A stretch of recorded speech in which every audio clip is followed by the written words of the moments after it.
Tegasnya begini, Bu Sumangkut.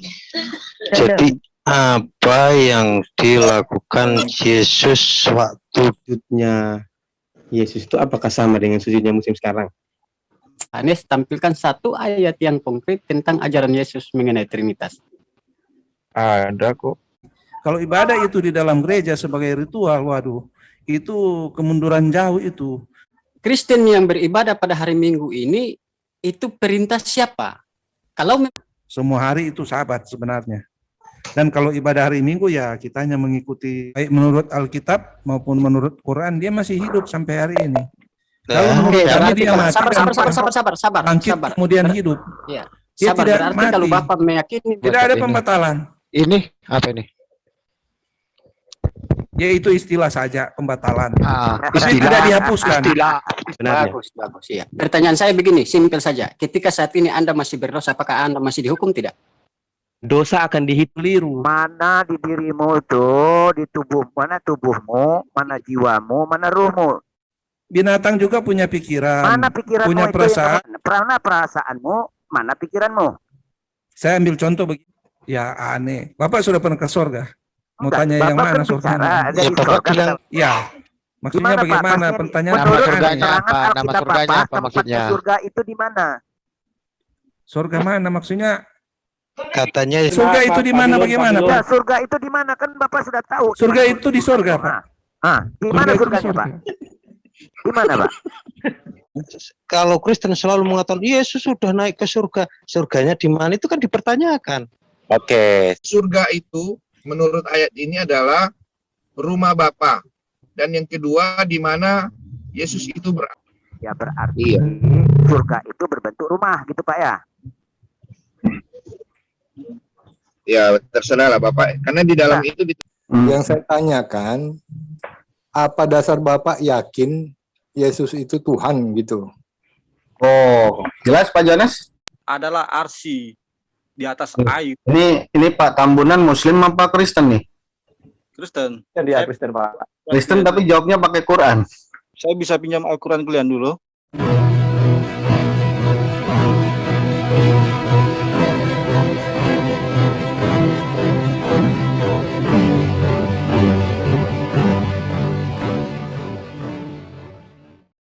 Assalamualaikum warahmatullahi wabarakatuh. Alhamdulillahillazi hadana li hadza wa ma kunna linahtadiya laula an hadanallah. Asyhadu an la ilaha illallah wahdahu la syarikalah wa asyhadu anna Muhammadan abduhu wa rasuluh. Puji syukur kehadirat Allah Subhanahu wa taala karena kita masih diberikan waktu dan kesempatan berjumpa kembali melalui channel Salam Satu Akidah. Semoga kita semua dirahmati Allah dan diberi kekuatan serta keteguhan hati di dalam iman Islam untuk terus meningkatkan iman serta ketakwaan kita kepada Allah Subhanahu wa taala. Baik, saudaraku semuanya, pada kesempatan kali ini saya akan kembali menampilkan sebuah diskusi yang cukup menarik ya antara saudara muslim kita, di antaranya ada Ibu Syair Sumangkut, juga Rahmana Raja, dan juga Gus Handi ya. Dan dari pihak Kristen sendiri ada Pak Bilun, Pak Yohanes, dan Tamunan, dan juga ada yang memakai nama Rasul Paulus ya. Sementara topik yang dibahas awalnya di dalam diskusi ini adalah apakah Yesus melakukan sujud sama seperti yang dilakukan oleh umat Muslim sampai saat ini. Kemudian juga ada membahas tentang roh ya, roh, kemudian jiwa dan juga tubuh. Karena memang seringkali saudara-saudara Kristen ini selalu setiap kali menjelaskan tentang Tuhannya, tentang Yesus, itu akan selalu menyebut adanya roh ya serta jiwa. Nah, sementara mereka ketika ditanya balik untuk mendefinisikannya ternyata tidak mampu ya, karena memang pada dasarnya roh dan jiwa itu memang manusia tidak bisa untuk memastikannya secara jelas. Hanya yang dapat diketahui hanyalah gejala-gejala dari jiwa itu sendiri. Seperti halnya yang pernah disampaikan oleh Thomas Alva Edison ya pada tahun 1847 hingga 1931, dia mengatakan bahwa pikiran saya tidak mampu untuk memahami hal seperti jiwa. Nah, ini sesuai juga di dalam kitab suci kita Al-Quran, bahwa Allah Subhanahu wa taala juga sudah menyatakan di dalam surah Al-Isra ayat 85 ya. Mereka menanyakan kepadamu Muhammad tentang jiwa atau roh, maka katakanlah bahwa jiwa atau roh itu adalah urusan Tuhan, dan kamu tidak diberi pengetahuan tentang jiwa itu kecuali sedikit saja. Jadi sangat jelas bagi kita di dalam Islam bahwa untuk menjelaskan tentang roh serta jiwa itu tidak bisa ya. Sementara saudara dari Kristen ini seakan-akan mereka sudah tahu betul, tahu persis dengan roh serta jiwa ya. Nah, kemudian juga menyinggung tentang surga, dipertanyakan oleh saudara Muslim kita, di mana letak surga itu, seperti apa surga tersebut, mereka juga tidak mampu untuk menjelaskan. Nah, bagaimana video selengkapnya? Tegasnya nanti begini, kita Bu akan Sumangkut. saksikan bersama. Jadi Namun apa sebelumnya saya yang mengucapkan terima kasih dilakukan atas dukungannya Yesus kepada saudaraku semua semasa yang dia sudah hidup, mendukung channel ini, justru dengan yang subscribe, ikut juga yang baru dan bergabung, jangan lupa melaksanakan subscribe, itu like, serta di-share. sebagian besar Begitu juga umat kita dukung muslimin, semua umat channel Islam umat yang Islam. terus memetik Itu tegasnya seperti itu. Jadi yang tentang langsung saja kita Yesus simak videonya. bersujud Selamat berdoa itu dijelaskan dari ayat mana biar jelas itu. Yang artinya sholat itu yang mengambil air, kemudian berlutut bersujud. Itu namanya ini, kalau dalam bahasa aslinya itu Matius 21 ayat 5, 6 dan 7. Kalau Matius 21 ayat 13, jadi ada bait desaloka. Bait desaloka itu artinya rumah tempat bersolat, bersujud. Itu dijelaskan. Jadi yang mengikuti Yesus justru yang mana, kan begitu, Bang Rama, biar untuk menyarikan itu. Apa kalian Yesus berdoa dan bersujud dan berdoa itu di Matius 26 ayat 39. Nah, Bang Rama benar itu, tolong berarti dijelaskan. yang tadi udah putus dulu ya. Yang tadi berarti tradisi makan, tradisi minum, duduk dan majelis ilmu pengetahuan itu sudah putus ya, bahwa kaum muslimin yang mengikutinya ya. Iya ya. Di kan janjian sudah diakui oleh Pak Dedi. Jadi sekarang kita masuk ke bagian sujud oleh Bang Rama ya. Ya, monggo. Setuju.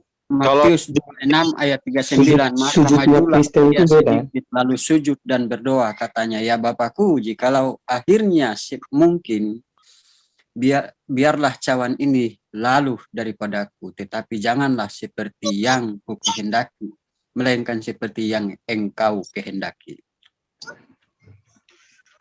Masalahnya di sini, di ayat 39 itu sujudnya Yesus itu apakah sama dengan sujudnya muslim sekarang? Kan nggak sama. Ya nggak sama, sujud karena Kristen muslim menyempurnakan sholatnya Yesus. Begitu, bukan berarti.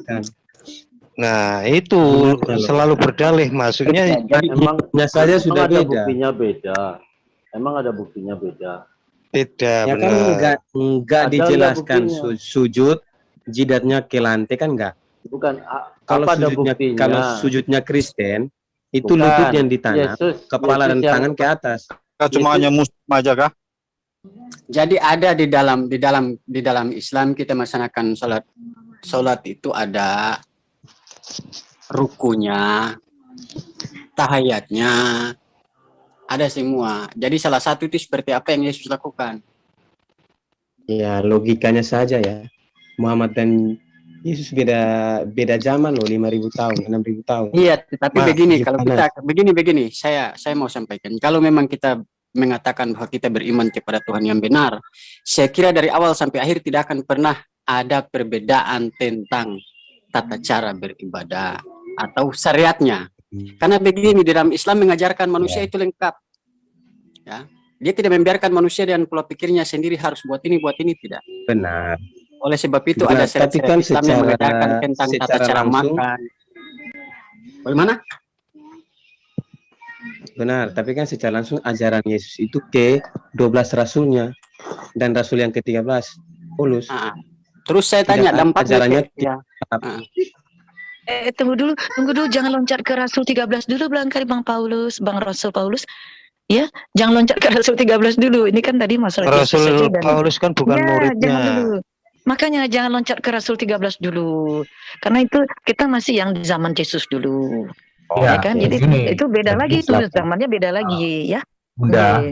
Enggak beda-beda amat sih. Cuma berapa tahun. Saya lengkapi ya dari teman-teman tadi ya toh. Di dalam konsep beribadah menurut orang Kristen adalah perintah Tuhan yang wajib dilakukan oleh setiap orang yang ditebus dan diselamatkan oleh Tuhan Yesus Kristus.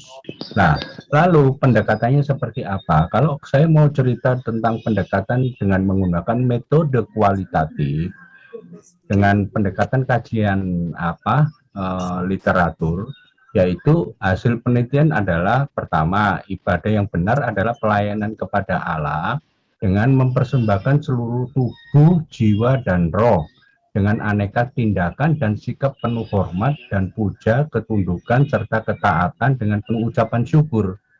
Itu yang pendekatan secara kualitatif, Ibu. Kira-kira itu, Bunda, dari saya. Bunda.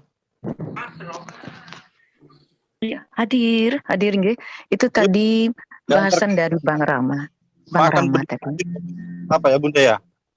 Bang Tambunan, apa kabar Bang? Sehat. Kalau makan sebenarnya nggak sehat. Karena apa? Dia prosesnya langsung ke kotoran. Lebih bagusnya kalau makan itu sambil duduk. Karena lambung betul. Mantap. Ya. Logika saja kita berbicara. Zaman saat ini kalau ada lihat orang makan sementara berdiri dibilang tidak tahu sopan itu orang. Iya betul. Berarti orang itu tidak mengikut Yesus kalau makannya berdiri ya Bang Rama ya. Tidak ikut Matius 15:35 ya.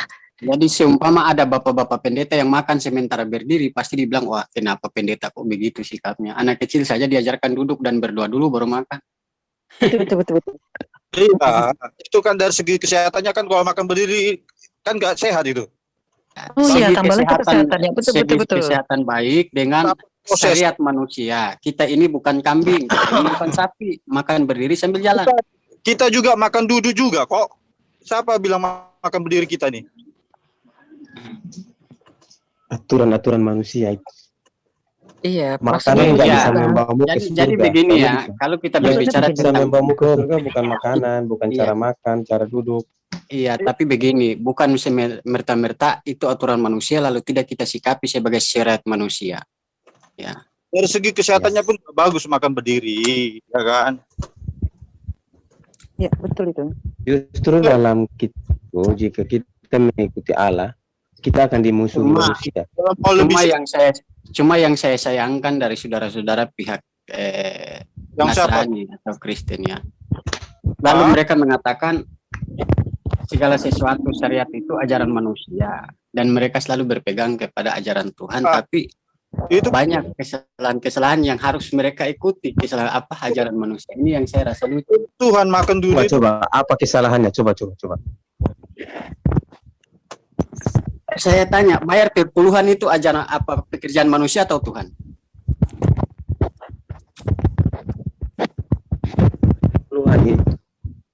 Tuhan. Sebenarnya gini loh, bahas coba yang lebih penting sedikit. Gimana? Jadi bahas makan sambil berdiri, sambil duduk. Menurut saya gini, kalau makan sambil berdiri dengan makan sambil duduk, apakah dua-duanya itu, misalnya makan sambil berdiri berdosa nggak? Kurang etika aja. Bukan masalah berdoa, tapi kita bahas materi. Kalau di Islam dosa Bang terkait dengan hubungan dengan Tuhan. Artinya ini terkait dengan sesuatu misalnya yang kita kerjakan melawan perintah Kalau dalam yang Islam menyebabkan dosa, Bang. dosanya begitulah. Kalau yang bahas yang model seperti ini menurut saya kurang menarik. Itu masing-masing lah. Bukan, kalau dalam Islam itu berdosa, Bang. Itu hadisnya Makan sambil berdiri berdosa ya? berdosa kalau Iya, sama dengan hewan, Pak. Dari segi bisa ditunjukkan nggak ayatnya? Jangan itu di hadis. Itu di hadis itu, Pak. Hadis. Ya, Jadi bisa dilihat janganlah nggak kalau makan sambil berdiri berdosa? kalau sekarang saya belum bisa. Kalau Begini. mau cari bisa. Iya, iya. Tadi saya sebutkan hadisnya, jadi Silakan, mungkin Bu, bisa ya. saya. Matur nuwun. Ini senang sekali nih ada Pak ini nih Kang Johannes ini. Jumpa lagi Kang Johannes. Saya nih ngefans nih dengan panjenengan. Saya Sebelum- manusia biasa, Bu, jangan di-defense-kan. Yes. Sebelum saya memulai, saya ingin menghimbau pada teman-teman kita memberikan takzim kepada Kang Johannes ini ya, yang dia menunjukkan pengetahuan dan kedalaman emosi yang bagus. Begini, pertama, kalau di dalam Islam yang disebut hukum pertama ya wajib ya. Kalau wajib itu jika ditinggalkan akan berdosa. Kalau dikerjakan itu berpahala. Itu Yang kedua, noise. sunnah. Yang kedua sunnah. Sunnah itu Ave noise, hai. Kalau makan berdiri itu memang melanggar. Yang kedua, kalau tunggu sebentar, ketentuan hukum yang kedua yang disebut levelnya itu sunnah. Sunnah itu apa? Kalau dikerjakan mendapatkan pahala, kalau ditinggalkan tidak apa-apa. Tapi kalau wajib, kalau tinggalkan, berdosa. Jadi seruan sunnah itu ajakan di mana kita bisa mendapatkan keberuntungan dari mengikuti ajakan itu. Apa keberuntungannya?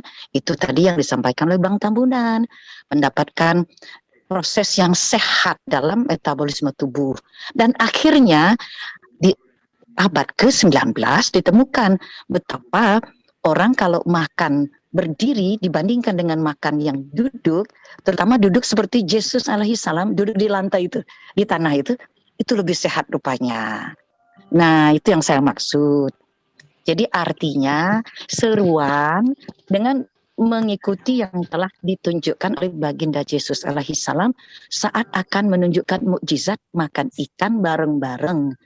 Iya. Gitu. Nah, jadi saya setuju Bang Tambunan tadi itu bagus itu. Ada manfaat. Ya, dari hukum kesehatannya pun kita tidak boleh makan jam 6 ke atas itu. Batasnya jam 6 aja kita makan sore. Betul.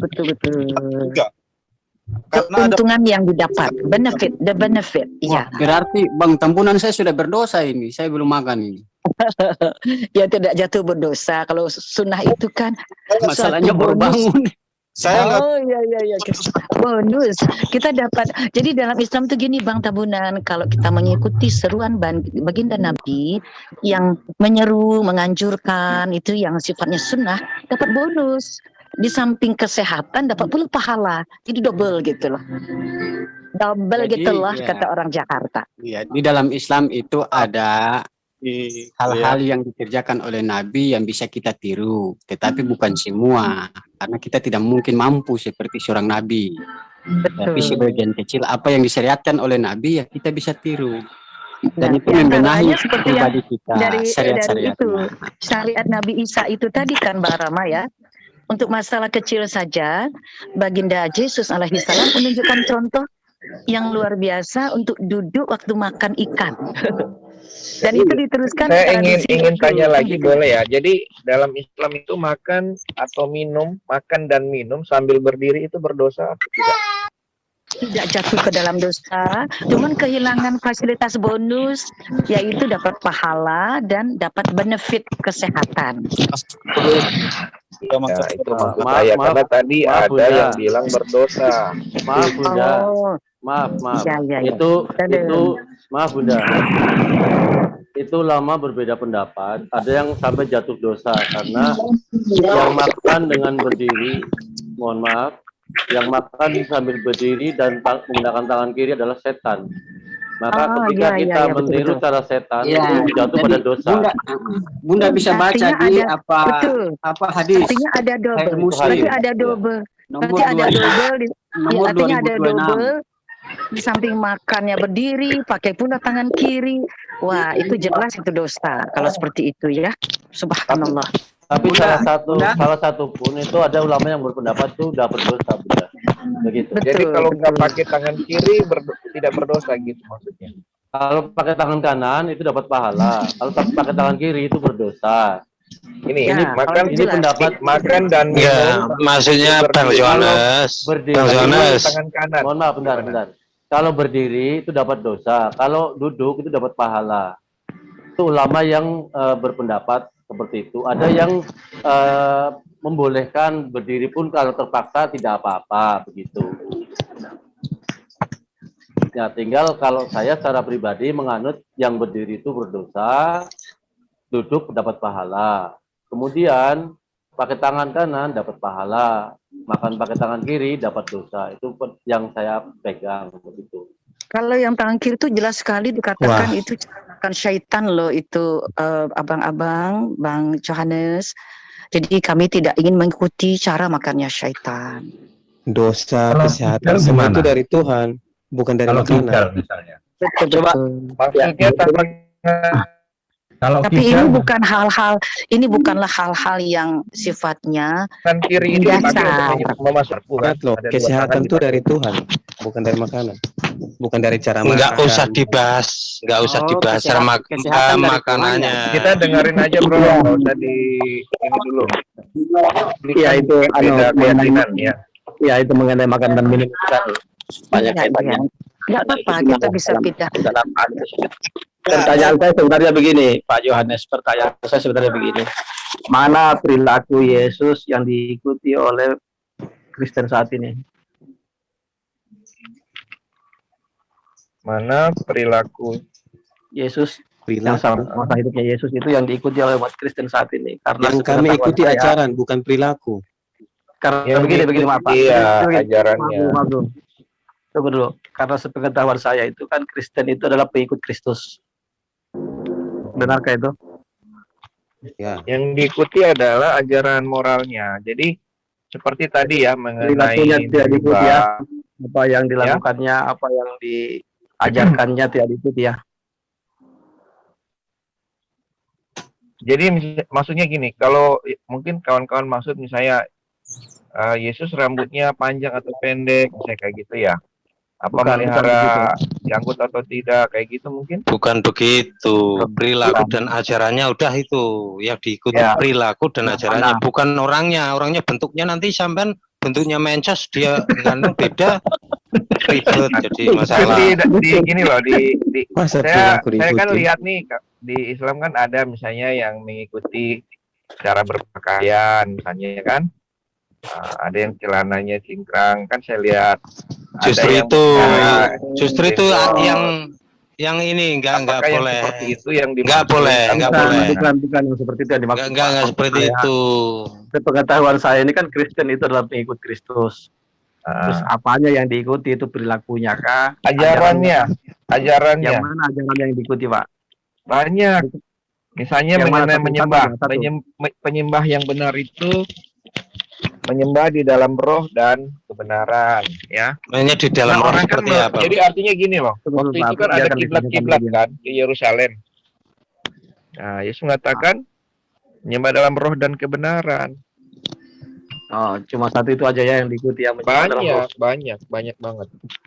Coba Ketika Yesus yang mengajarkan untuk menyembah mengenal begini. Tunggu dulu Pak, saya satu-satu dulu Pak. Ketika Kalau Yesus mengajarkan mengenal menyembah ya. satu-satunya, ya satu-satu Pak, karena tadi kan katanya cuma menyembah yang diajarkan Yesus yang diikuti. Bukan ya, Ajaran yang lain seperti saya bilang banyak tadi. Seperti ketika Yesus mengatakan mengenal satu-satunya Allah yang benar itu dan mengenal Yesus Kristus yang Dia utus itu gimana itu? Apakah itu nggak diikuti Pak? Diikuti. Orang Kristen menyembah Tuhan Siapa, yang Pak? Esa, Elohim yang Esa. Siapa itu? Bapak Yahweh. Bang Rama. Ya. Ya coba teruskan nih. Oh iya, orang Kristen menyembah Bapa Yahweh ya. Nanti akan, kalau ini pertanyaan yang Kami menyembah. berulang-ulang, gini loh, Bro. Kami menyembah Allah. Ya, Allah itu Kami terjemahan menyembah dari Allah. Elohim. Allah itu dari Elohim. Jadi gini, nama pribadi Tuhan ya yang disembah proper name itu kan sudah kita sering kita bahas, itu adalah YHWH yang berbeda dengan nama sesembahan Islam. Ya. Jadi kalau kita bahas itu lagi memang kita berbeda gitu. Jadi kalau kawan-kawan mau menyamakan itu nggak bisa. Kalau mengenai Trinitas kan sudah saya ini juga ada sejak dari kitab Kejadian sudah ada, udah pernah saya share juga. Nanti kita berulang-ulang bahas topik yang ini terus. Halo? Mas, iya masalahnya begini, kalau kita mau kutip dalam kitab ini, mohon maaf ya, saya kira Bapak itu mempunyai perbedaan jauh sekali dengan sosok manusia yang bernama Yesus yang disebutkan sebagai Tuhan.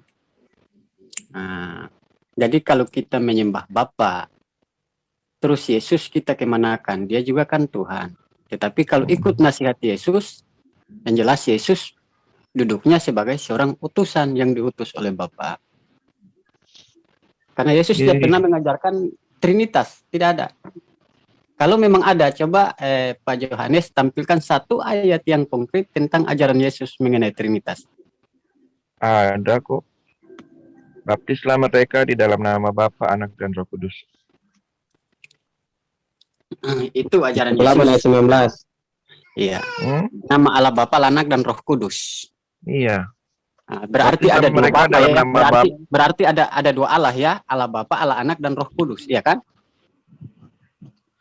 Baptislah mereka dalam nama Bapa, Anak, dan Roh Kudus. Udah, kamu bilang tadi nggak ada kan? Itu saya tunjukkan. Ya.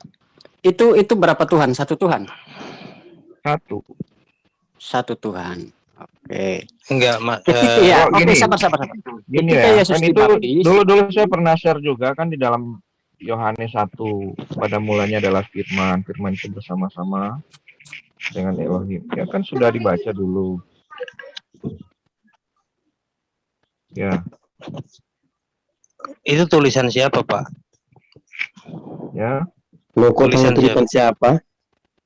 Loh, kalau Al-Quran itu kan tulisan kalau siapa, nanya Usman? gitu, kalau nanya gitu begini loh. Jangan, jadi pertanyaan itu yang begitu nggak pas. Nanti misalnya dari nanya, hadis itu gimana? Hadis tulisan kalau siapa? nggak Kenapa diikuti? Kalau nggak pas yang dimaksud itu ya, kan Al-Quran itu tulisan siapa? Kalau hadis itu jelas tulisan para sahabat. Hadis tulisan manusia bukan hadis. Hadis tulisan manusia bukan. Ya Yesus manusia bukan. Ya, kalau tulisan manusia kenapa diikuti? Kan begitu. Jadinya lari kayak gitu. Jadi nggak habis-habis gitu loh.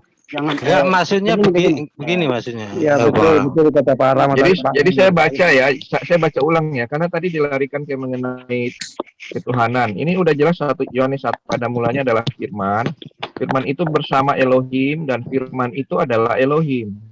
Itu udah jelas. Sejak semula dia bersama Elohim. Segala sesuatu dijadikan olehnya. Dan masalahnya ayat itu ditulis setelah Yesus meninggal kan begitu. Yesus tidak pernah menulis kitab ya. Makanya itu adalah berita saya tanya. Yesus meninggal ratusan tahun baru ada kitab. Ini mau bahas kitab apa Tritunggal? Ya jangan melari juga Pak Bang Ansor biar tetap tadi pada ajaran gitu. Kita buka baru aja. Bisa biar tetap ini pada ajaran. Ini dilanjutin sama Bro siapa nih? Bro Rasul Paulus ya. Aku ada urusan nih. Boleh. Harus singgah ke mall bentar. Nanti saya akan lift dulu. Nanti saya gabung. Lagi tadi oke, coba saya ulangi ke Rasul Paulus. Pertanyaan saya begini Pak Rasul Paulus, apakah ajaran yang ada dalam kitab atau Bible yang Bapak baca saat ini itu merupakan ajaran Yesus? Ya benar. Benar ya. Berarti diimani seluruhnya Pak ya. Artinya diimani dan wajib untuk dilaksanakan. Ajaran. Ya ajaran itu artinya diimani dan perlu untuk dilakukan. Kira-kira menurut Ya. Pak Rasul Paulus begitu, perlu dilakukan itu. Ketika ada dalil, saya pernah dengar di sini ayat yang mengatakan, pergilah ke segala bangsa dan kabarkan Injil kepada setiap makhluk. Itu menurut Pak Rasul Paulus, itu dalil itu apakah rasional, masuk akal, bisa dilakukan atau tidak? Boleh saya tambahkan sedikit, Pak? Ya, halo, boleh saya jawab sedikit? Oke, silakan. Ya, tadi kan pembahasan pertama kali pertanyaan dibuka mengenai bagaimana Yesus duduk di tanah, dan begitu juga Muslim melakukan hal yang sama. Nah, begitu juga yang tadi kan, apakah kami itu mengikuti ajaran Yesus? Nah, jadi ini sebenarnya intinya sama dari pertanyaan yang awal sampai yang sekarang. Nah, saya ambil contoh pada waktu suatu waktu murid-murid menanyakan pada Yesus, bagaimana caranya berdoa? Tolong ajari kami mengenai cara berdoa. Nah, itu mengenai cara berdoa ini, ya saya ambil contoh ya, kalau umat Muslim, mereka akan sebelum masuk ke dalam masjid, mereka kan akan wudhu. Nah, mereka akan berwudhu, mencuci kaki, cuci tangan. Nah, sebagai contoh, kalau kita bertamu di dalam rumah seseorang, tentunya ya kita bersihkan kaki, tidak mungkin kita masuk dengan kotoran begitu ya. Betul. Ya begitu kira-kira. Nah, kemudian pada waktu murid-murid menanyakan kepada Yesus, bagaimana caranya berdoa? Nah, dan di situ Yesus mengajarkan, apabila kamu berdoa, maka sekiranya ada sesuatu kesalahan terhadap saudaramu, maka ampunilah dahulu. Ampunilah mereka.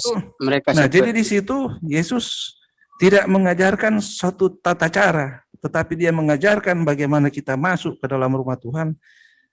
Hati kita dibersihkan dulu. Tidak mungkin kita menghadap Tuhan dengan hati yang kotor. Ada kebencian terhadap sesama, tidak ada seseorang yang kita tidak ampuni.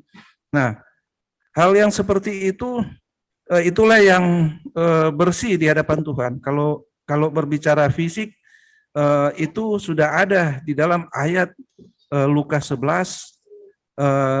Saya bacakan aja ya. Lukas 11, atau boleh lain-lain juga kalau mau di-share atau dibacakan, di share screen juga bisa, atau saya bacakan aja. Lukas 11 ayat 39. 11 ayat 39.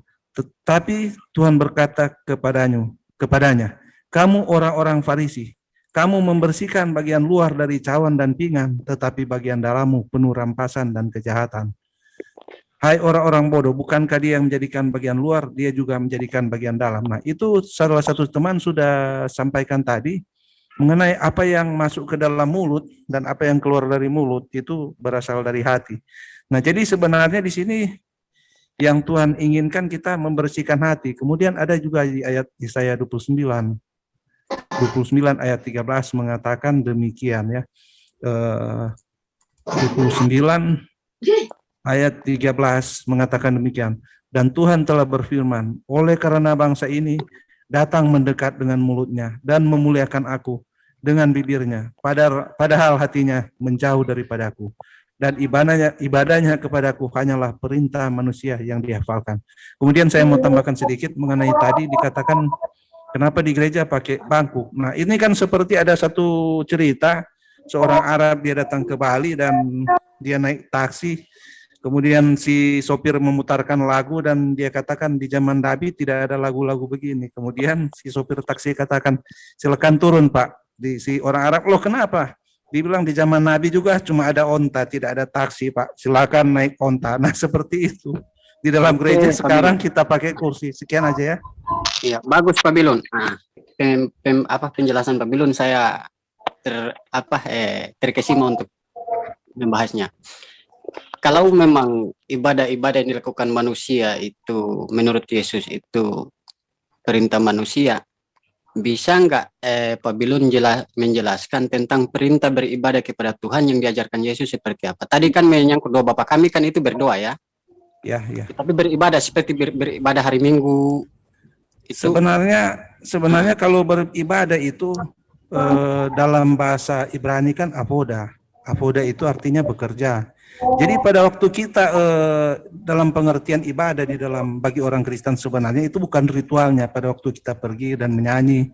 Nah itu semua sebenarnya seperti Yesus katakan hari Sabat untuk manusia. Sebenarnya semuanya itu yang lebih diuntungkan kita.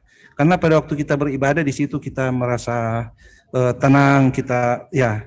Nah, itu salah satu contoh aja ya. Dan kemudian tadi kan ditanyakan apa itu pengertian ibadah. Ibadah itu avoda dalam bahasa Ibrani aslinya kan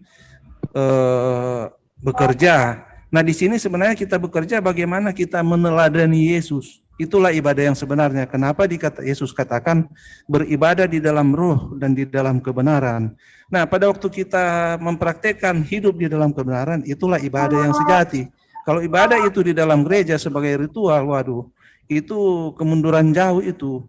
Kita sebenarnya, nah jadi ibadah yang paling penting itu sebenarnya dalam kehidupan sehari-hari. Jadi karena di begini dalam, Pak, setahu saya di dalam Alkitab itu tentang tata cara untuk berdoa kan ada berapa macam cara yang diajarkan Yesus. Pertama doa Bapa kami, dan kedua juga Yesus mengajarkan apabila engkau berdoa masuklah ke dalam kamarmu dan berdoalah secara tersembunyi agar Bapa memberikan pula dengan bicara tersembunyi. ya, bagaimana Pak? Cuma pertanyaan saya kalau kita melihat secara fakta ya, sedunia Ya, ini sebentar, tidak kedengaran. Ada, wah, ya, siapa yang ya loh. Ya oke, silakan Pak lanjut Pak. Tadi kita kedengaran, ketutup suaranya. Silakan Pak. jadi Rahmat. begini, kalau kita mau melihat fakta bahwa di muka bumi ini mayoritas Kristen yang di luar daripada Advent mereka melaksanakan ibadah pada hari Minggu dan itu seperti suatu kewajiban ya bahwa harus beribadah pada hari Minggu. Pertanyaan saya itu ajaran Yesus atau bukan? Oh maksudnya mengenai hari Sabat ya? Bukan mengenai hari Sabat, tentang tata cara sembahyang ya di dalam gereja pada hari Minggu. Itu termasuk ajaran Yesus atau bukan? Ya kalau dikatakan itu ajaran Yesus, sebenarnya pada gereja awalnya itu gereja itu pada waktu pertama kali setelah Yesus naik ke sorga itu orang-orang Kristen itu beribadah di sinagoga. Jadi sebenarnya Kristen itu pada awalnya masih menjadi bagian dari sekte Yahudi. Nah, tetapi pada akhirnya seiring berjalannya waktu mereka terus ditolak selama beberapa generasi dan pada akhirnya gereja itu menjadi satu ya yang terpisah dari satu lembaga yang terpisah dari agama Yahudi. Begitu. Jadi kalau berbicara tentang apakah Yesus mengajarkan satu tata cara ibadah, ya Yesus membawa ajaran bagaimana supaya kita hidup berdasarkan roh tentunya. Berdasarkan kebenaran maksudnya. Bukan berdasarkan ritual ya. Kalau ritual itu ya kejawen juga punya ritual. Kalau kita berbicara tentang kebenaran di dalam kekristenan atau orang-orang yang mengimani kitab yang disebutkan Injil yang atau Bibel ya. Kalau mengikuti ruh kebenaran yang diajarkan, tetapi ini fakta terpisah menjadi dua, Pak. Ya. Silakan Pak, bagaimana? Tentang kekristenan, Katolik, Protestan pada hari Minggu titiknya. Iya. Advent berpegang teguh seperti kaum Yahudi, tetap mereka beribadah pada hari Sabat yang ditentukan pada hari Sabtu. Iya. Sebenarnya pertanyaan saya, silakan, Pak. pertanyaan saya, ya, Kristen yang beribadah pada hari Minggu ini itu perintah siapa? Kalau memang bukan perintah dari Yesus, maka itulah yang dikatakan kita mengikuti ajaran manusia. Karena tidak ada satu dalil di dalam Alkitab manapun, mulai dari Perjanjian Baru sampai Perjanjian Lama, Yesus menjelaskan tentang ibadah pada hari Minggu, melaksanakan Sabat itu pada hari Minggu. Tetapi hari Sabtu yang masih dilaksanakan oleh Kristen Advent sekarang. Monggo silakan Pak. Ya, begini, kami tidak menyalahkan Advent. Ya hari apa saja, dia mau hari Jumat juga bagi kami Protestan itu sama saja, dan Advent itu kaum Protestan juga. Dan kemudian mengenai hari Sabat ini itu ada di dalam kitab Ibrani, dikatakan demikian, mereka itu dikatakan orang umat Yahudi ya, mereka tidak masuk pada hari yang ketujuh yang disediakan Tuhan. Nah di situ sedangkan orang Yahudi itu mereka setiap hari beribadah pada hari Sabtu, tetapi dikatakan mereka tidak masuk kepada hari yang ketujuh. Nah di sini dikatakan hari ketujuh ini kalau dihitung 7.000 tahun yang dihitung 7.000 tahun ke belakang dan ke depan, sekarang itu ada di milenium ke-7 ya menurut Alkitab. Maksudnya sebelum sesudah kekekalan ya, ada 7 milenium. Dari awal cerita kronologi Alkitab itu Yesus ada tepatnya di milenium ke-4, ditambah 2000 sekarang dari Abraham ya, dari Abraham itu milenium ke-4. Kira-kira begitu ya. Nuh atau Abraham itu milenium ke-4, dan ditambah 2000 tahun dari Yesus kan sudah 6 milenium. Nah, ini masuk ke milenium ke-7. Sebenarnya itu kalau milenium kedatangan Tuhan itulah Sabat Tuhan. Di situ ada masa perhentian 1000 tahun di mana manusia akan masuk di dalam kerajaan Kristus. Kerajaan itu yang sebenarnya Sabat, pengertian Sabat sebenarnya itu bernubuat tentang apa yang akan terjadi di masa datang. Itu satu. Baru kemudian dari Sabat Yesus katakan begini, anak manusia adalah Tuhan atas hari Sabat. Nah, tetapi saya katakan sekali lagi bahwa tidak ada salahnya orang Advent mereka mau beribadah hari Sabtu, itu tidak ada masalah. Tetapi mereka hanya berpatokan kepada hukum Taurat yang mengatakan kuduskanlah hari Sabat. Nah, jadi itu bagi kami hari Sabat itu sudah digenapi dengan kedatangan Yesus. Yesus mengatakan bahwa dia adalah Tuhan atas hari Sabat. Dia adalah penguasa hari Sabat. Jadi bagi kami itu semua hari sebenarnya sekarang ada hari ibadah, bukan hanya hari Sabtu. Jadi Sabat itu bukan hanya hari Sabtu, semua hari itu Sabat sebenarnya. Dan kalau ibadah hari Minggu ya kita hanya mengikuti libur internasional juga ya, dan kemudian hari kebangkitan Yesus itu juga. Itu sudah tradisi, bukan berdasarkan perintah atau aturan. Iya. Berarti tentang tata cara beribadah pada hari Minggu ini bukan perintah Tuhan, tetapi hanya mengikuti tradisi ya. Perintah, kalau dikatakan perintah Tuhan, Yesus katakan anak manusia adalah penguasa, atau dikatakan situ kan bahasanya Tuhan atas hari Sabat. Oke, sekarang begini, yang saudara-saudara ikuti kan ajaran Yesus. Nah, ketika tentang hari Minggu ini kan tidak diajarkan oleh Yesus untuk beribadah. Ya, silakan dulu, ada Bapak yang mau masuk tadi. Ya, begini, sebelum saya bikin kopi nih ya, nanti saya akan lanjut lagi. Cuma tentang terkait masalah Rasul Paulus ya, itu kan yang Bapak tadi ada pertanyaan tadi, kita harus mengikuti siapa? Rasul Paulus atau Tuhan Yesus, kan begitu pertanyaan tadi, ya kan? Nah, ini sekarang pertanyaan saya, Pak. Bukan pertanyaan saya, Pak. Iya, cuma saya ingin menjawab aja sebelum saya silakan. Nanti balik lagi ya. Sekarang kalau terkait dengan, kita lihat dulu siapa Rasul Paulus ini ya. Rasul Paulus ini adalah orang yang sudah dipilih oleh Tuhan Yesus. Karena apa? Itu banyak sekali.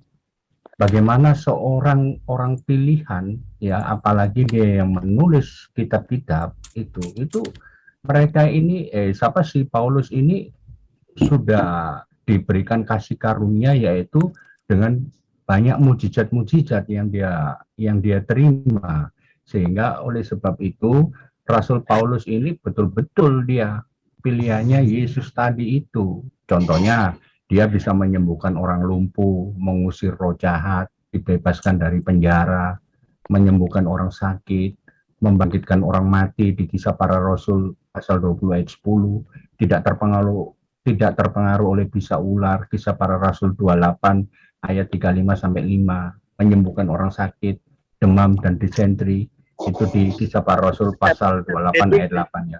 Jadi lepas dari itu semua, kenapa kita harus meragukan masalah kenabiannya beliau? Karena apa ya, tadi bagaimana seorang nabi yang tidak diiringi dengan tanda-tanda bahwa dia adalah seorang nabi. Apakah Paulus ditugas sama Yesus, Pak Dedi? Nah, itu Tolong. banyak saksinya. Nah, ini banyak statement nih Pak Dedi nih. Paulus nabi buat Bapak ya? Ya, dia seorang rasul. Nah, tadi Bapak bilang dia nabi. Orang pilihannya. Tadi Bapak bilang dia nabi. Jadi begini Pak, ya. Yang tadi itu dia seorang rasul, ya. Dia adalah dipilih langsung oleh Yesus, dan satu hal, ada banyak saksi. Kapan si Paulus dipilih oleh Yesus Ya. jadi rasul? Dan Rasul Paulus ini dia memiliki beberapa mujizat. Mujizatnya seperti apa coba? Mujizatnya seperti apa? Dari tadi ngomongnya begitu dulu. Ini kita balik diangkat menjadi rasul oleh Yesus. Iya, dia karena memiliki mujizat. Nah, lalu Ya, untuk apa kapan? diragukan lagi? Kapan dia Yesus mengangkat Paulus menjadi rasulnya? Ya pada saat zamannya Yesus, waktu dia tahu Pak tidak paham berarti. Ada zamannya Yesus. Firman, mohon maaf, tunggu saya dulu nih. Coba Pak Dedi sebutkan salah satu surat Paulus, coba screen. Yang berapa mungkin dibantu di sini. Ya, silakan di screen. Saya nggak bisa screen, Pak. Ya, coba. Siapa Pak Bilun, siapa tahu. Silakan satu suratnya Paulus, coba. Ya, Korintus itu salah satu ya.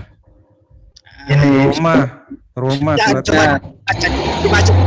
Bagaimana Pak? Coba dibaca salah satu ayatnya. Suratnya Paulus tuh.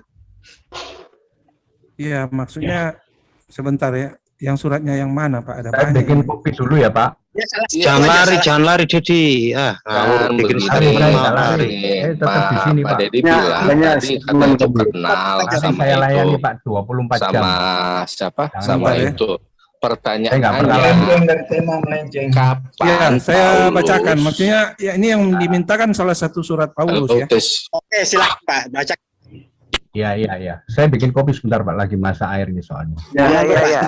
Enggak, yang saya belum tahu itu kapan dan di mana Paulus bertemu Yesus waktu Yesus masih hidup. Sehingga di kisah para Rasul 9 dia katakan siapa kalau Tuhan gitu. Ya begini Pak, Ya, Yesus cepat. itu kan memang masih hidup. Baik menurut Alkitab maupun menurut Quran dia masih hidup sampai hari ini. Kalau menurut kami dia mati dan Sabar. bangkit kemudian hidup. Ya. Dia Sabar, tidak berarti mati. kalau Bapak meyakini menurut Al-Quran berarti Yesus tidak disalib ya? Ya kalau bagi kami, makanya saya katakan bagi kami dia disalib. Tapi bagi Islam dia tidak disalib. Tapi dia masih iya. hidup juga. Iya, kalau begitu, Itu kalau aja. kita sementara Jadi tidak membahas bisa tentang dikatakan hal- dia itu orang Ya sudah beda mati di konteks Pak, kuburan. bentar dulu. Pak, yang di Al-Quran sama Bibel itu beda konteks. Di kitab Anda itu sudah mati. Ya jelas dia mati dan dia hidup ya. Lah di Al-Quran nggak pernah mati dia Pak. Ya jelas Di benar. Al-Quran juga kok dikatakan bangkit itu Isa, bagaimana? bukan Yesus. Di mana? Di Al-Quran dikatakan dia bangkit hidup kembali. Di mana? Coba tunjukin Isa, bukan Yesus. Satu. Iya, di mana ayatnya? Coba tunjukin sekarang di Al-Quran. Di Kalau Al-Quran itu Yesus pernah Isa, mati. bukan Yesus. Satu-satu topiknya dulu. Ini udah pada lari semua nih topiknya kulihat ini. Iya, ini topik hari Sabat tadi, hari Sabat ya. tidak konsisten dengan satu poin, jadi susah juga. Jangan adu Al-Quran sama Bible. Lah itu saya nggak Tidak. terima Pak. Kalau di Al-Quran juga surat ke-19 juga kan ada. Itu bangkit setelah kiamat, Pak. Oh tidak, bagaimana? Mana penjelasannya setelah kiamat? Kullu nafsin dha'iqatul maut, semua yang hidup itu pasti mati dan pasti dibangkitkan. Bapak mesti tahu konsepnya. Dikatakan di situ Isa, dia Iya, Isa itu mati. manusia kayak kami, Pak. Dia mati, nanti dibangkitkan. dia mati, Semua tapi dia kan jiwa masih hidup, pasti mati, semua jiwa pasti mati. Ya, Pak. kapan Itu dia dulu mati? prinsipnya. Nggak tahu, Pak, kapan dia mati. Nah itu Quran nggak aja apa-apa. sendiri kalian Nah, tak nanti tahu. kalau Anda yang minta meyakini Al-Quran, yang minta Al-Quran nanti Pak, keluarin aja Yesus disamakan Sampai dengan lalu Yesus. Ini Makanya- Pak Bidung masih tetap pertahankan Bibelnya dia. Walaupun Jadi Makanya saya bilang, kalau bicara bangkit beda sama bangkit yang ada di Alkitab, Pak. saya mau bilang teman-teman semua di sini, ketika kita berdialog kita arahkan satu topik Nah, dulu. jadi kembali ke hari Sabat. Bapak bilang Sabat itu tradisi Yahudi. Itu masuk 10 hukum Tuhan nggak? pembahasan tadi yang Ya, itu hari Sabat itu tadi masih kan saya katakan, Jadi, apakah orang-orang Kristen itu masih mempercayai isi Taurat itu sendiri atau Perjanjian Lama? bagaimana Pak? Apakah orang Kristen masih mempercayai Taurat atau Perjanjian Lama? Sebenarnya begini Ya, Pak Firman, Pak Bilun, itu kan Boleh dibagi dua ya. Ya, Kan, silakan. kan kalian memisahkan antara tradisi Yahudi dengan 10 hukum Tuhan ya. Ya, Pak Bilun, Gimana? Pak Bilun kan di dalam Alkitab itu dan pemahaman orang-orang Kristen membuat perbedaan antara tradisi Yahudi atau hukum Torah dan 10 hukum Tuhan ya. Begini, itu Tradisi 10 Yahudi, 10 hukum sebentar dulu. Tradisi Yahudi itu yang sudah batal, sementara 10 hukum Tuhan masih berlaku, kan begitu ya? Ya, Ya, nah, mengenai hari Sabat itu masuk di mana? Tradisi hukum Taurat, tradisi itu Yahudi, 10 hukum atau Taurat itu. Nah, 10 hukum Taurat, 10 perintah Tuhan. 10 Islam perintah nggak punya Tuhan, berarti Taurat masih ya? berlaku. Ya, itu berlaku. Ya. Itu tidak akan dibatalkan itu. Nah, itu yang sebenarnya ditanya Bang Rama tadi. Mana Mana mungkin yang itu dibatalkan? Kalau Kenapa tidak kalau Paulus dibatalkan, membatalkan iya. perjanjian lama itu? Sabar. Ya, silakan Pak Rama dulu. Coba silakan. Ya, Begini, silakan. kita satu-satu supaya terarah. Yang dibatalkan itu, yang dibatalkan itu penerima hukum, tapi hukumnya tidak Maaf, tidak Pak, dibatalkan. sebentar. Begini, Silakan dulu dia, Pak Rama. kalau memang itu tidak dibatalkan, apakah saudara-saudara dari Kristen masih mengikuti enggak? Karena itu perintah Tuhan loh. Sekali lagi ya saya sampaikan itu tidak pernah dibatalkan, tetapi itu sudah digenapi, Pak. Begitu. Itu seperti nubuatan kalau sudah dia digenapi di atas Oke, salib. sekarang iya, Itu sekarang sudah begini, terjadi Pak. penggenapan. Yesus katakan Oh, iya. sudah selesai. Sekarang begini Pak, kalau sudah digenapkan, kenapa masih ada saudara-saudara dari pihak apa namanya Advent masih Advent, melaksanakan itu? Tidak salah bagi mereka karena itu juga jadi pahala bagi mereka. Kalau Cuma memang beda itu tafsiran. sudah digenapkan dari 10 hukum Taurat, Rasa apanya yang Bang Rama digenapkan? sudah jelas ya dijawab. Sudah jelas itu Apanya yang Bang. digenapkan? Bilun tadi mengatakan bahwa Yesus sudah menggenapi. Jadi kalau Yesus menggenapi berarti yang mengganjili siapa? Manakah ada kata yang mengganjili? Tidak ada, Pak. Cuma ada menggenapi, Pak. Jadi Pak Bilun, Dari tadi mendengar aja. mana ayat bahwasanya Yesus itu setelah menyelesaikan hukum Taurat tersebut. Jadi kalau di dalam bahasa Inggris kan terjemahannya fulfill. Jadi memenuhi. Menggenapi itu juga kalau supaya menggampangkan saudara-saudara yang tidak mengerti Yang apa Bapak menggenapi. maksud menggenapi Memenuhi. atau memenuhi itu seperti apa? Relasinya? Memenuhi. Bagaimana kalau satu aturan terpenuhi? Kalau menurut pendapat saya, yang namanya memenuhi itu bukan mentiadakan, Pak. Terpenuhi. Tetapi Sudah terjadi. melaksanakan, Yang bilang media memenuhi- sudah terlaksana memenuhi begitu bisa. ajaran atau melaksanakan ajaran. Itu yang dimaksud Sudah memenuhi. terlaksana itu. Loh, kalau Begitu sudah gampangnya kalau kita kalau sudah terlaksana, Pak, yang melaksanakannya siapa? Bentar, Yesus. Pak. Katanya tadi kan nggak ada kata pembatalan. Ini tolong dibaca. Tidak ada ini. pembatalan. Ini apa ini? Yaitu istilah saja pembatalan. Tapi Istilah. tidak dihapuskan. Istilah. Pembatalan dalam arti bukan Itulah. menghapuskan ya. Jangan Orang istilah. Kristen kalau Istilah. nggak kata kias ya istilah. Maaf, Yang maaf, begini. dibatalkan Oke, itu supaya ketentuannya. Jangan. Kan itu ketentuannya. Jadi gini, membatalkan pada jangan zaman dahulu disamakan tuh, menghilangkan. Tidak ada zaman dihilangkan. dahulu itu kan manusia diperintahkan untuk mengikuti 10 hukum Taurat. Nah, kita rasional aja, jangankan 2, 1 hukum aja manusia tidak bisa mengikuti hukum itu. Jadi gini, dulu kalau 1 saja perintah dilanggar, hukumannya mati.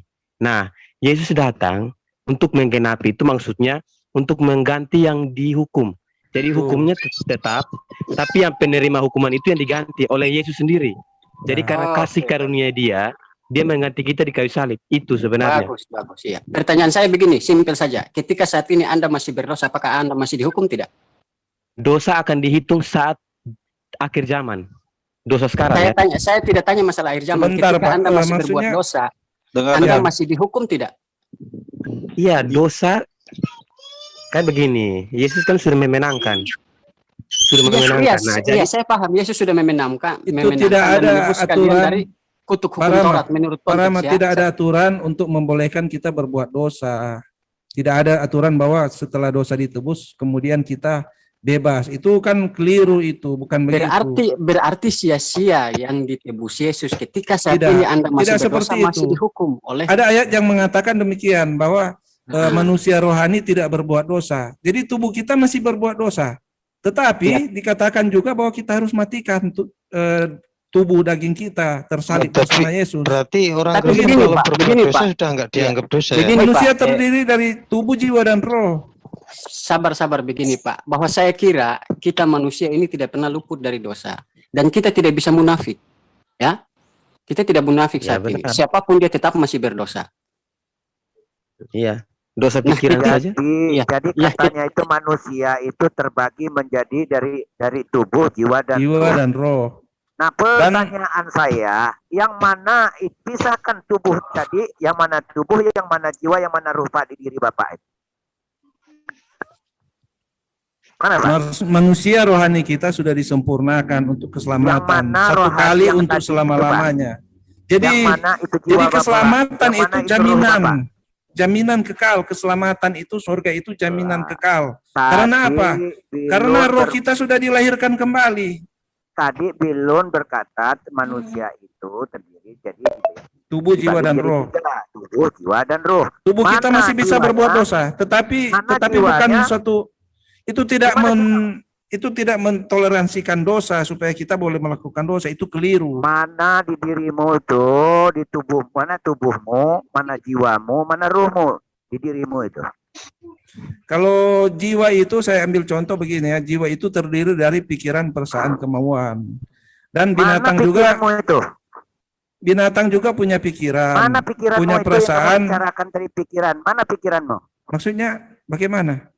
Lah, ini saya yang kamu bicarakan itu tadi Bilun, itu kan jiwa itu terdiri daripada pikiran, ya.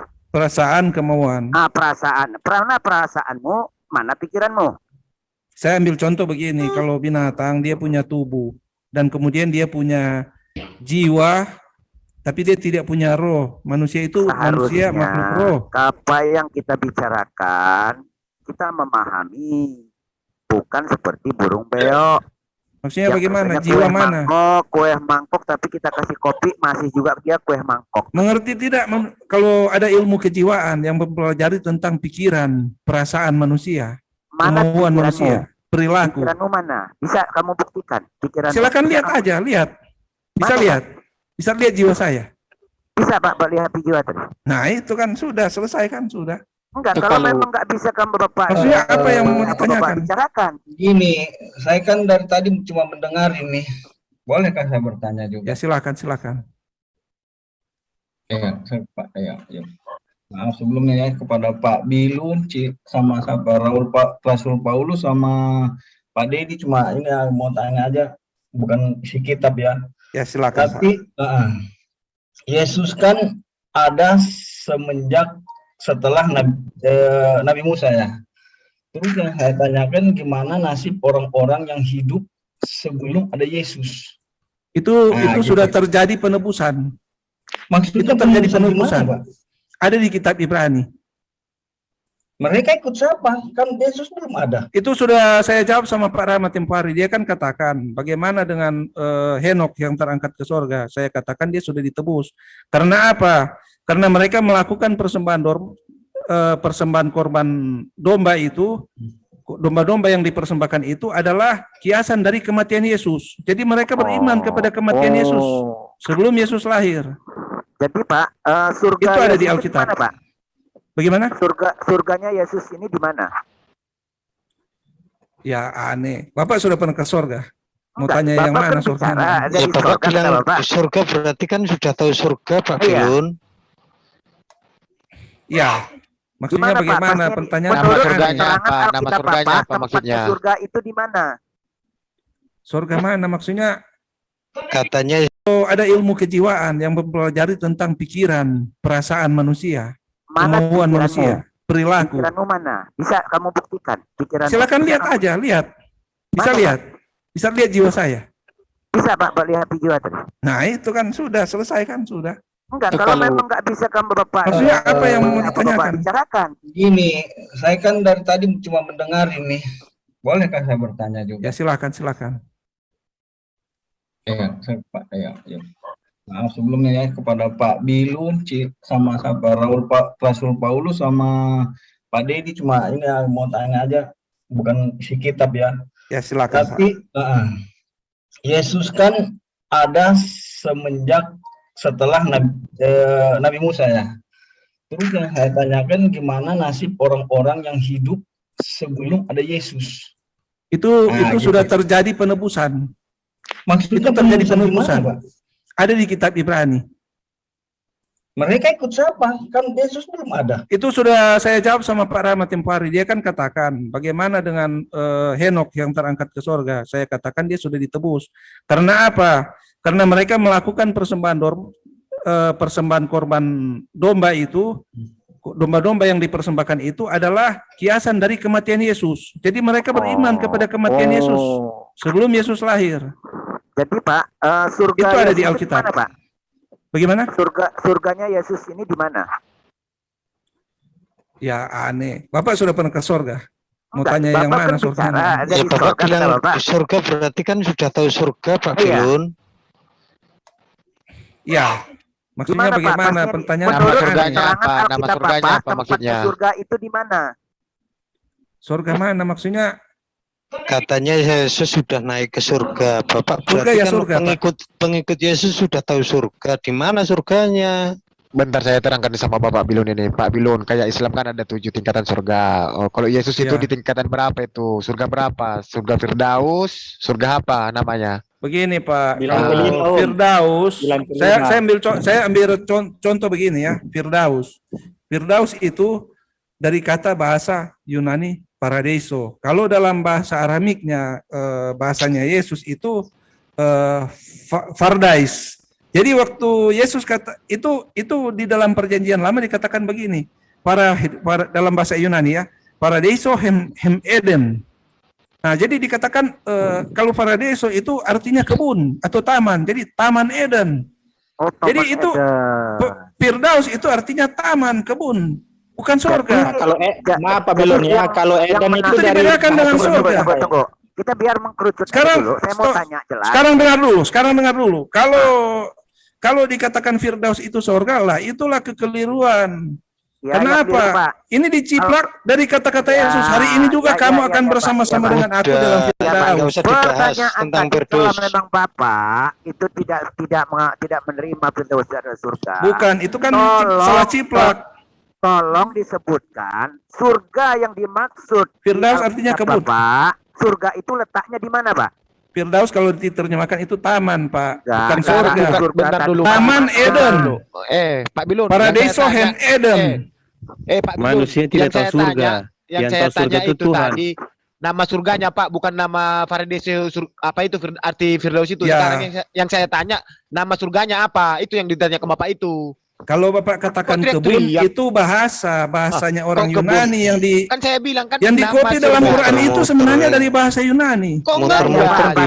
Ada tidak Quran bahasa Yunani? Kok ngegas? Kalau nggak tahu bilang aja nggak tahu. Begini, bahasa Quran itu aja ciplak dari bahasa Yunani. Paradiso. Fardais. Fardais itu kebun, Pak, bukan surga. Mungkin waktu Muhammad mendengarkan cerita-cerita waraka dia mengira itu surga. Oh iya, Gini, Pak Bilun. Salah mengerti itu. Nama Tuhan aja salah dimengerti. Nama Tuhan kok alat. Memahami sesungguhnya surga yang kata Bapak tadi. Di Alkitab sudah dikatakan. Tunjukkan sama Bapak. Moderator. Tolong di mana surga itu? Surga itu. Oke, maksudnya bagaimana? Surga itu di mana? Bagaimana, Pak? Ya, surga itu di mana? Kan Bapak sudah tahu. Surga itu di surga, Pak. Di mana surganya, Pak? Di mana, Pak?